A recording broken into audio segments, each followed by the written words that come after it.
खरं तर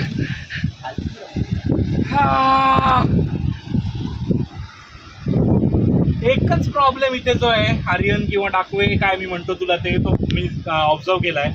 इथे लोक येतात, ही बघा कार इथे जवळ आहे. हो, तर इथे लोक येतात, त्यांना एकच रिक्वेस्ट आहे की बाबांनो तुम्ही खायला प्यायला आणता, सगळं बरोबर आहे, पण हा सगळा कचरा आहे ना आपल्या बरोबर आपल्या घरी घेऊन जा. हे काय, हे किती घाण करून ठेवता. आणि मग आपण फक्त आपल्या देशाला नावं ठेवतो, बट सी हे सगळं आपण केलंय, हे कुठले नॅचरल हे रॅपर्स आलेले नाहीयेत. सो ही विनंती सगळ्यांना आहे, तुम्ही कुठल्याही हेरिटेज साईडला जा, पण हे अशी नाटकं नकारे करू. इथे दारूच्या बाटल्या पण पडलेल्या आहेत. सो काय लोक, म्हणजे खरंच कोणी फॅमिली घेऊन इथे जर आलं तर त्यांना तुम्ही काय दाखवणार. इव्हन समजा फॉरेनर्स आले तर ते काय बघणार की भारतात फक्त घाण आहे.